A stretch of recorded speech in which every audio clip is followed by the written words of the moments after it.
Il professore Giorgio Vallortigara viene dall'Università di Trento, dove è ordinario di neuroscienze, è un professore che ha scritto moltissime pubblicazioni e per quanti ci seguono sin dall'inizio abbiamo conosciuto il suo collega 2 anni fa, il professor Girotto, che insieme hanno scritto il libro Nati per credere. Parlerà questa sera sui numeri naturali e le origini del numero nel cervello di bambini e animali e come al solito io poche parole, vi saluto e vi lascio buon ascolto. Questa sera vi racconto un po' di cosa abbiamo imparato in questi anni sulle basi biologiche del nostro senso per i numeri. Tradizionalmente, quando pensate alle nostre capacità numeriche sono ovviamente uniche della nostra specie per molti aspetti, si pensa ad un legame con il linguaggio, con le capacità simboliche, spesso si usa dire che la matematica è in qualche modo un linguaggio. Questo è vero, però è anche vero che i rudimenti, i fondamenti della matematica, del senso del numero, poggiano su alcune forme di rappresentazione numerica che sono presenti negli organismi che non posseggono il linguaggio, non lo posseggono perché non lo posseggono, non lo possederanno mai, come gli animali, o non lo posseggono perché non l'hanno ancora sviluppato, come per esempio i bambini neonati. E in questi anni abbiamo imparato qualche cosa su queste capacità e alcuni di questi risultati sono anche sorprendenti. Per capirli però, prima vi devo introdurre ad un'idea generale relativa al modo in cui è organizzata la nostra mente, il nostro cervello, cioè noi pensiamo oggigiorno che tutti gli organismi biologici, non solo i membri della nostra specie, vengano al mondo con una specie di kit di strumenti cognitivi, di strumenti mentali, di base, per interagire con il mondo. Di base vuol dire che non sono il risultato dell'apprendimento, ma sono già lì, sono stati messi dal processo della selezione naturale, sono già scritti nel nostro cervello, sono nei geni e riguardano i principali domini di interazione con il mondo. E abbiamo un sistema che si occupa delle relazioni con gli oggetti fisici e che fa sì che noi tutti possediamo una sorta di fisica ingenua, intuitiva, che è disponibile molto prima che noi si vada a scuola e che si imparino i rudimenti della fisica, no? Sono quelle cose per cui voi agite nel mondo e sapete, per esempio, che quando andate a toccare un oggetto solido, questo tipicamente offre resistenza alla penetrazione, non ci potete andare dentro. E se prendete un oggetto e lo mettete in bilico sopra un supporto, in certe posizioni sta su, ma superata una certa posizione cascherà giù. E non c'è bisogno che ve le insegnino a scuola queste cose, voi le vedete direttamente. Fa parte delle nostre conoscenze fisiche di base. È una fisica elementare, diversa da quella accademica naturalmente, ma è quella su cui noi tutti ci basiamo nell'interazione con gli oggetti del mondo. Poi ci sono le nostre conoscenze relative agli oggetti sociali, psicologici, cioè quello che ci consente di interagire con i membri della nostra specie, che li fa riconoscere come entità dotate di menti, di scopi, di intenzioni, eccetera, eccetera. Poi ci sono le capacità che riguardano lo spazio, di cui vi parlerò un pochino questa sera per quello che riguarda la geometria, il tempo e il numero, che è l'argomento principale questa sera. L'idea è che questa attrezzatura cognitiva di base sia largamente condivisa anche con le altre specie, cioè non è unica degli esseri umani, ma è comune quasi certamente di tutti i vertebrati, forse anche degli invertebrati, non ne siamo sicuri perché non sono stati studiati a sufficienza. Il problema naturalmente è quello di dire come fate voi scienziati a sapere che queste sapienze, queste conoscenze sono disponibili alla nascita, non sono il risultato del processo di apprendimento? Beh, un modo è di studiare i bambini molto piccoli, ma naturalmente i bambini molto piccoli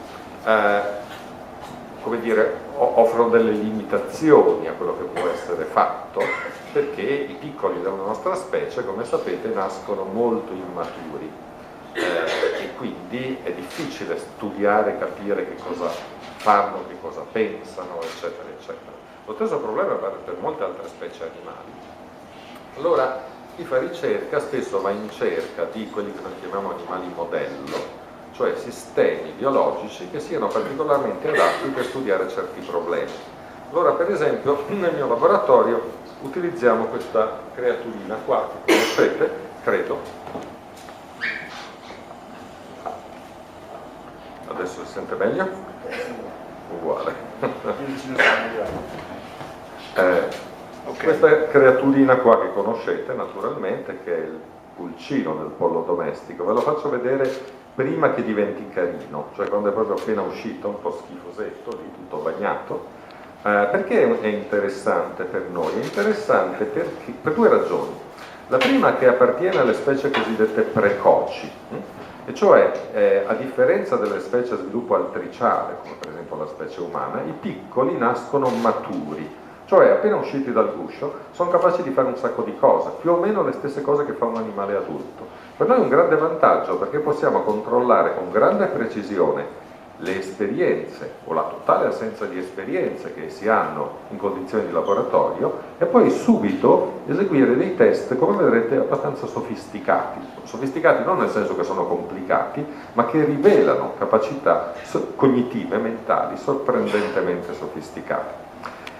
E la seconda ragione è che i piccoli di pulcino, come in generale tutti i piccoli delle specie nidifughe precoci, manifestano il fenomeno dell'imprinting, di cui forse avete sentito parlare, molto, molto famoso, è stato divulgato soprattutto dall'etologo Konrad Lorenz, che è questo ometto che vedete qua, quel fenomeno per cui il primo oggetto che questi animali vedono appena usciti dal guscio, dall'uovo, abbastanza cospicuo, viene fissato come oggetto materno. Per loro è la mamma oppure i compagni, per esempio, cioè sono oggetti sociali. Loro sviluppano un forte attaccamento affettivo nei confronti di questi oggetti, però quello che interessa a noi in laboratorio non è tanto l'attaccamento affettivo quanto il fatto che, come risultato dell'imprinting, il pulcino sviluppa una memoria di riconoscimento, cioè subito dopo la nascita lui avvicina preferenzialmente gli oggetti che assomigliano all'oggetto di imprinting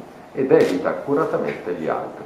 E noi possiamo sfruttare questo semplice comportamento per farci delle domande, per esempio delle domande sul senso del numero di una creatura che è appena nata e che non ha avuto alcuna esperienza del mondo, delle cose, dei numeri, e quindi possiamo vedere, come dire, l'apparire delle capacità numeriche di una specie di tabula rasa, che tabula rasa non è. Come possiamo farlo? Beh, un modo semplice, per esempio, è quello di utilizzare, perché è più semplice, degli oggetti artificiali per l'imprinting, per esempio degli ovetti, come quelli che vedete lì. Noi in laboratorio usiamo proprio gli ovetti della Kinder, non so se li conoscete, magari i vostri bambini, i vostri nipoti li conoscono bene. E quello che facciamo è di allevare, per esempio, gli animali con un numero diverso di questi oggetti e poi di sottoporli a dei semplici test, come quello che vedete schematizzato qua.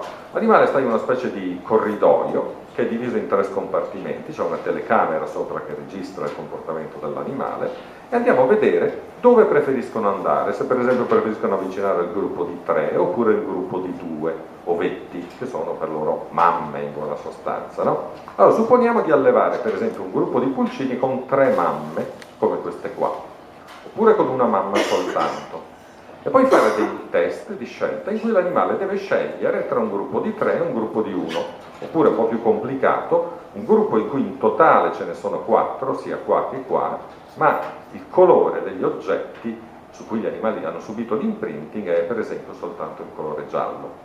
Che cosa succede? Beh, quello che succede, non spaventatevi per i grafici, ve lo racconto anche a voce, quello che succede è, per esempio, se voi allevate un gruppo di pulcini con una pallina e un altro gruppo con 3 palline, quello che gli animali fanno è di scegliere sempre il gruppo dove ce n'è di più.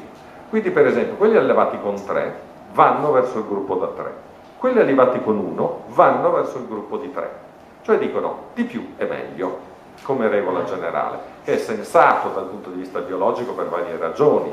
Per esempio, un gruppo più numeroso offre maggiore protezione contro i predatori, loro sono molto piccoli, il sistema di termoregolazione non è ancora perfetto, per cui tendono a stare vicini gli uni agli altri per mantenere il calore, quindi andare in un gruppo dove ce n'è di più vuol dire stare più al caldo in buona sostanza. Uno dice, ma siete sicuri che questo sia dovuto all'imprinting? Non è che loro magari preferiscono andare dove ci sono più palline in generale? Beh, possiamo controllarlo. Per esempio, ho fatto un esperimento in cui questa volta sono allevati o con 2 o con 3 palline e c'è un gruppo cosiddetto di controllo, come si fa nella scienza, in cui gli animali non subiscono alcun imprinting e andiamo a vedere semplicemente se hanno delle preferenze. Quello che succede è che in questo gruppo la preferenza è casuale, cioè avvicinano l'uno o l'altro gruppo a caso. Cosa ci dicono questi dati? Che gli animali sanno contare? Ma probabilmente no. O perlomeno non è necessario immaginare che contino qua, perché quello che potrebbero fare, per esempio, è semplicemente di rispondere alla quantità complessiva di materia che c'è lì. Per esempio, potrebbero fare una stima del volume e dire vado dove c'è, o dell'area, vado dove c'è più rosso, se sono rosse per esempio le palline, dove c'è più giallo, eccetera. Come possiamo verificare se davvero sanno contare? Beh, per capire se sanno contare dobbiamo fare una cosa un po' più complicata e noi l'abbiamo fatta in questo modo qua. Conoscete questi oggetti? Una volta si usavano per insegnare la matematica ai bambini, si chiamano regoli e credo vengano ancora utilizzati. Sono dei parallelepipedi di varie dimensioni e vari colori, eccetera, e noi li abbiamo usati per creare delle mamme artificiali controllate, che possono essere diverse per colore, per forma, per foggia, per dimensione. Quindi per esempio il pulcino questa volta sta per un paio d'ore dopo la nascita assieme a 3 mamme fatte così, come queste, oppure un altro gruppo con 2 mamme fatte così. Poi al momento del test facciamo una cosa perfida.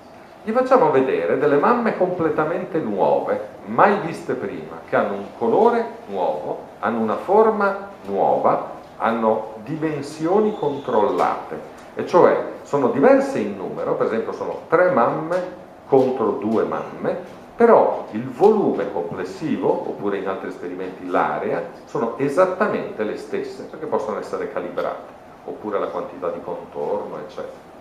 Cosa succede in questo caso? Succede qualcosa di interessante, anche qui ve lo racconto a voce che è più facile da capire. Succede che questa volta gli animali non vanno dove ce n'è di più, ma scelgono la numerosità che a loro era familiare. Quindi per esempio, se vengono allevate con 2 mamme, preferiscono 2 mamme anziché 3, cioè questa volta rispondono proprio al numero, e siamo sicuri che rispondono al numero. Rispondono a quell'aspetto della numerosità che i matematici chiamano cardinalità.